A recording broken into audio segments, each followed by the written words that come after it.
We ended up leaving Tyabb, took off 100-yard spacing. Steve was leading in the blue airplane, 7661, then headed over to the city of Melbourne over the bay. I went ahead and moved out to a route position, so we were kind of relaxed on our way out there. As we came up toward the bay itself, moved into more of a parade position, a little bit closer, and started a formation flight. It was gorgeous. Sun was on its way down.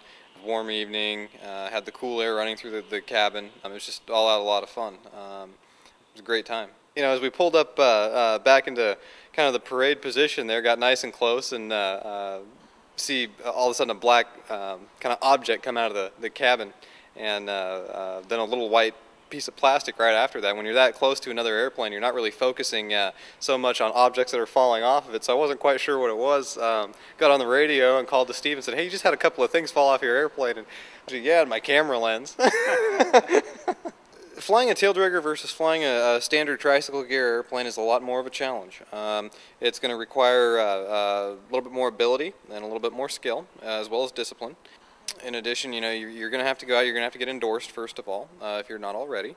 You've got to remember that, you know, a nose wheel airplane, very simple. You want to steer on the ground, you just kind of depress the pedal in the direction you want to go. When you're tired of turning or you've reached your desired kind of direction that you want to go, you just release the pressure. Tailwheel airplane, not the same deal.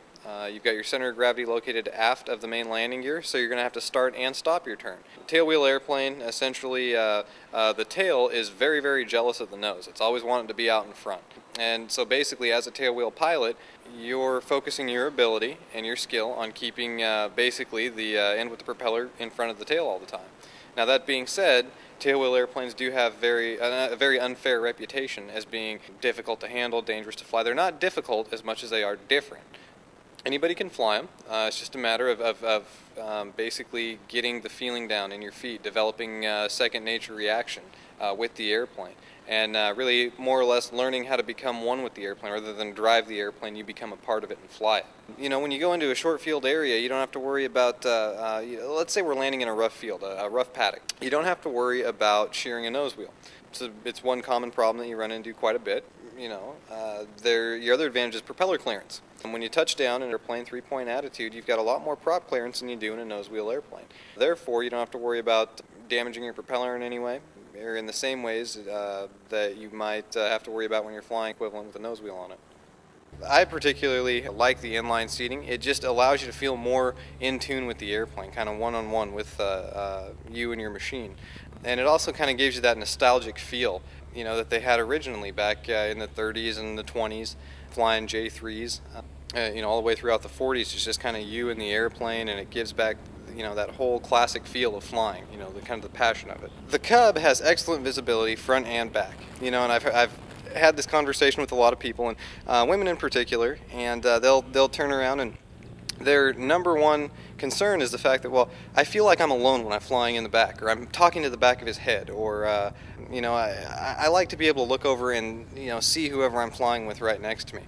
But a lot of the time, you know, you'll have that conversation right before you give a demo flight to an individual's spouse, and by the time you get back, they're encouraging them to, hey, yeah, let's get one of these. You know, it's a lot of fun.